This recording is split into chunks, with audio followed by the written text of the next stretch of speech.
გინდა გითხრა რატო სკროლავ, გინდა გითხრა რატო ვერ ჩერდები და რა ვიცი ADHD რო აქვს ყველას და 2 წუთიანი ვიდეოს ბოლომდე რო ვერ უყურებენ თუ არ აჩქარეს ანუ ზოგადად ვერ უყურებენ 2 წუთიანი ვიდეოს ბოლომდე თუ რაღაც არ გააკეთეს კიდე პარალელურად.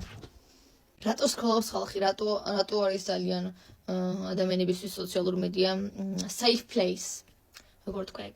დაცული ადგილი მოკლედ რა.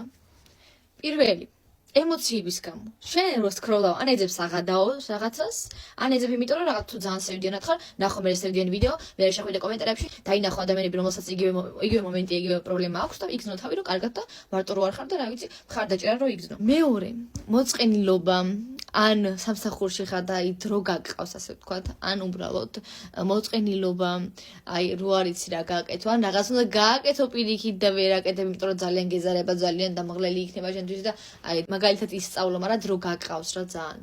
მესამეში ფოთვა, რა ვიცი, რაღაც აზრები რო გააქვს, რაღაც ისეთი მოსაგვარებელი პრობლემა, მაგრამ მაინც რომ ეიფიქრებ, კაი, და ვიკიდე და სკროლავ და რაღაც. არის ხალხი, რა თქმა უნდა, ვინც ეძებს ახალ ინფორმაციას, ახალ შემეცნებით რამეს, რომ გაიგონ.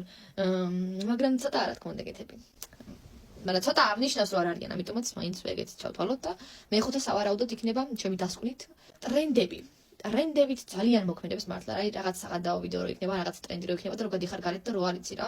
და მეგობრები რაღაცის რო გადაობენ, რომ მიხვალ და იკითხავ რა ხდებაო და არიცი, გეიცი რა მოხდა, ანუ ეგეთი რაღაცები ხო მიხდით. არ ჩამორჩი რაღაცის ახალ ღადავს, ახალ ტრენდს რო არ ჩამორჩი, მაგით გვაძლევს სტიმულს, რომ მეტი ვსკროლოთ და მეტი.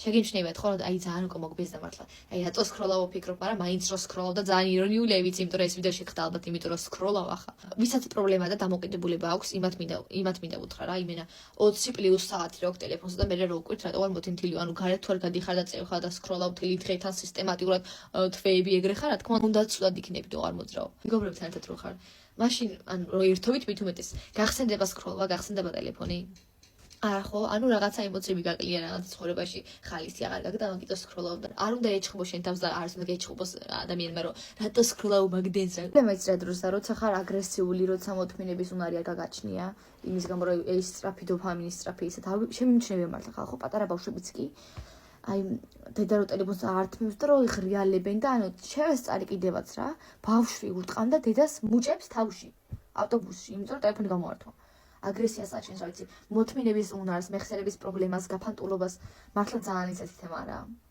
სკროლვა. ამიტომაც თუ შეამჩნიე რაღაც არ მოგწონს მართლა, აი წუხდები.